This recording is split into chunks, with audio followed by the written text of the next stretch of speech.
fear of the effects of globalization, high levels of unemployment, and negative population growth are making people question the viability of the European social model, at a time when people fear the loss of protection by the welfare state against illness, old age, unemployment and poverty. On the initiative of Portuguese MEP José Silva Peneda, the EPP-ED group held a hearing on the future of the European social model. The European social model is a concept fundamentally based on the project of Europe, incorporating the values of peace, democracy and solidarity. However, the way this model is interpreted differs from member state to member state.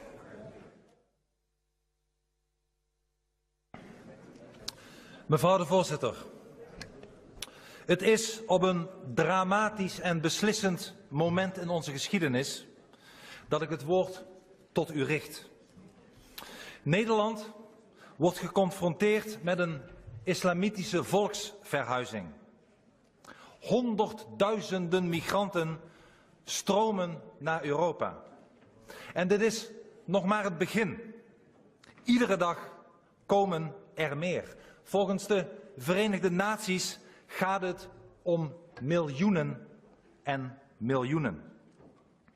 Een paar uur geleden werden aan de Hongaars-Servische grens werd de politie bestormd door Allahu Akbar schreeuwend tuig die met flessen, staven en stokken 20 dienstdoende Hongaarse agenten verwondde, mishandelde. Dat is de praktijk.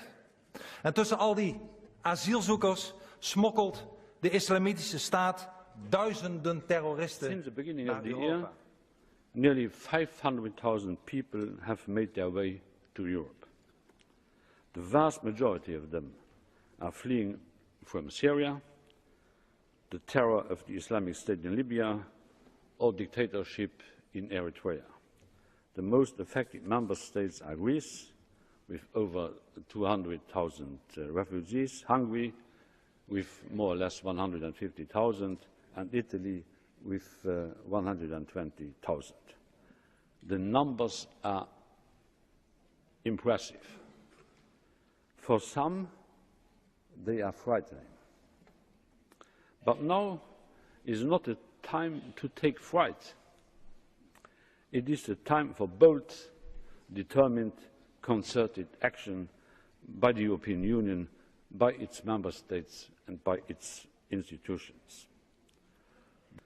To me, it is clear that the member states where most refugees first arrived, and at the moment these are Italy, Greece and Hungary, cannot be left alone to cope with this enormous challenge.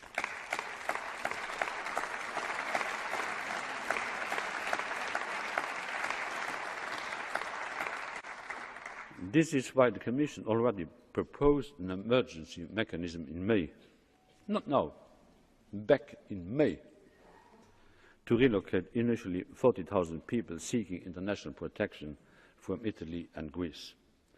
And this is why today we are proposing a second emergency mechanism to relocate a further 120,000 people from Italy, Greece and Hungary. This has to be done. Pour sauver l'euro et conforter l'Europe, vous me posez la question de savoir est-ce que vous ne croyez pas que le fait que le Royaume-Uni, qui par ailleurs a négocié une clause d'opt-out pour ne pas adhérer à l'euro, se sente dans une Europe à deux vitesses?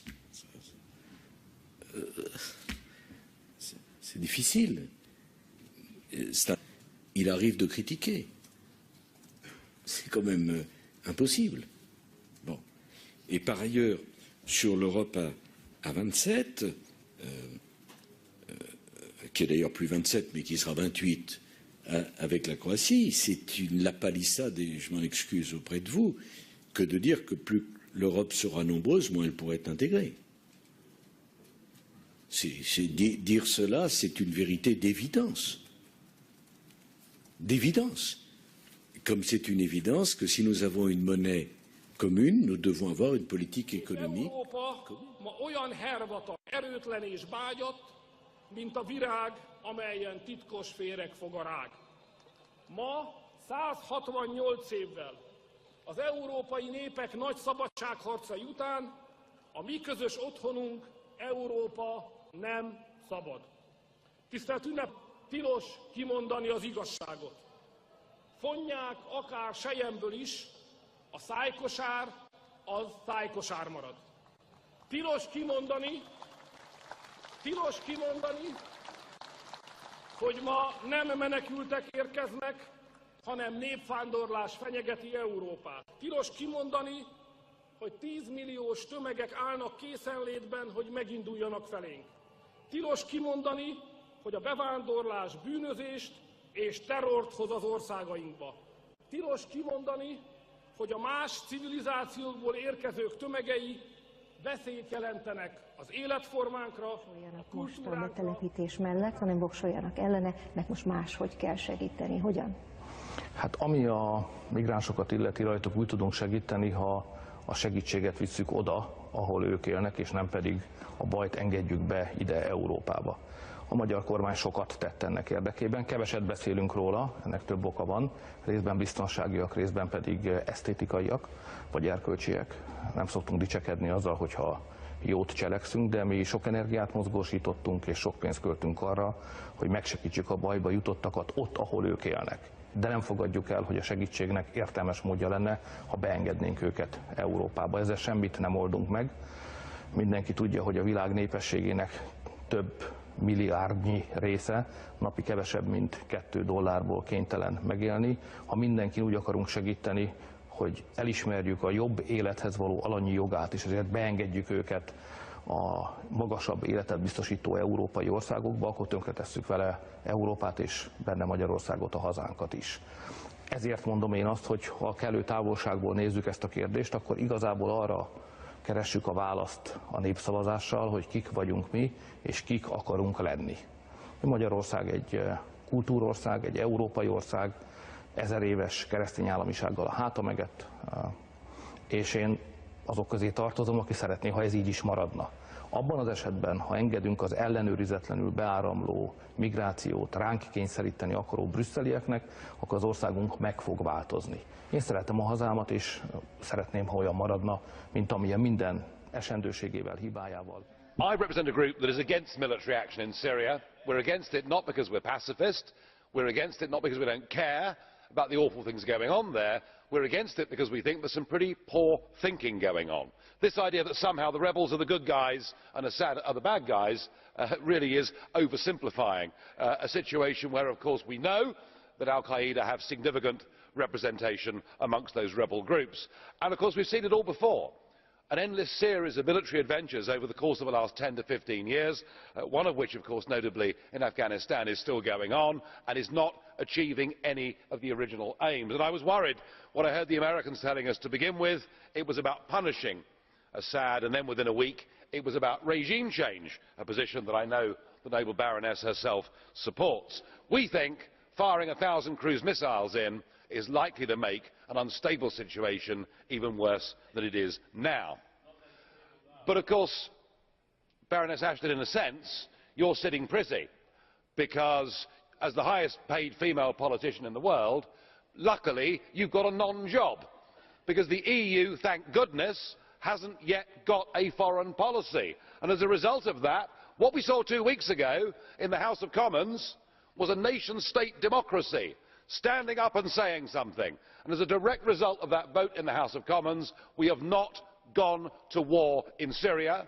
We have entered a period of negotiations, and Assad has a chance to prove to all of us whether he's a good man or a bad man. I don't know how this will play out, but at least, Mr Verhofstadt, there is a chance of peace. And I know that you represent the kind of political class who believe that global influence can only be achieved through bombing. Well, luckily, unlike extreme EU nationalists like yourself, British democracy has proved that through nation-state parliaments, we've actually made people rethink. And Mr. Chairman, I have to say, Mr. Chairman, that as somebody that has been here now for 14 years, it's very ironic that the view that I used to represent was called extreme, but you can see the extreme militarists recognise that. But actually the peoples of Europe are saying we were never asked whether we wanted this. This has been foisted upon us. And we need to understand why EMU doesn't work. Those monsters, Kohl and Mitterrand, backed up with a clever but dangerous Delors, believed that if they put in place an economic and monetary union, then as night follows day, there would be political union, that there would be an acceptance of this project, that the north and south of Europe would converge, that we'd all start to love each other, that we'd all begin to feel a European identity, that we'd all begin to show allegiance to the flag and the anthem. Those of us, of course, that criticised this were told that we were extremists and we lacked vision. Well, one vision we didn't lack is we understood that the countries of Europe... împotriva refugiaților. Noi nu suntem împotriva primirii oricăror refugiați. Noi am fost din capul locului de acord să primim refugiați în limita resurselor noastre. Ceea ce nu ni s-a părut oportun și în continuare nu ni se pare oportun este calculul pe bază de cote obligatorii, calcul matematic care nu ține cont aproape deloc de realitățile din fiecare stat. Un număr mai mare de refugiați decât acea cifră pe care o spuneați dumneavoastră, 1785? Aici nu vorbim de cifre. În primul rând este vorba de oameni și nu de piese care trebuie numărate. Vorbesc de imigranții care vin în Europa. În al doilea rând este vorba de o solidaritate europeană și România și-a declarat-o și nu doar prin vorbe, ci și prin oferta de a primi un număr mare pentru noi de refugiați, ceea ce nu considerăm că este o soluție și nu considerăm că este oportun să vorbim despre cote obligatorii calculate într-un mod foarte birocratic, contabilicește, aș putea spune, fără a consulta statul. C'est quand même impossible. Imposibil, monsieur Sarkozy. Et par ailleurs, sur l'Europe à 27... Europa de 27, zice.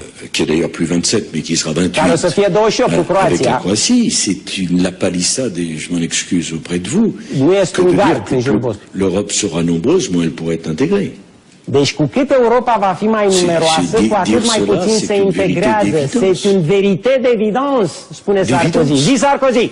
Comme c'est une évidence que si nous avons une monnaie commune, nous devons avoir une politique économique commune. Deci e la fel de evident că dacă avem monedă comună, trebuie să avem politică economică comună. Nu cu noi. Noi nu suntem moneda unică. Dar ce spune omul ăsta aici este devastator. Este prima oară când există o astfel de declarație politică la asemenea nivel. Europa în 27 nu înseamnă integrare. N-ai cum. E imposibil, spune. Cu cât este Europa mai numeroasă, cu atât se integrează mai puțin.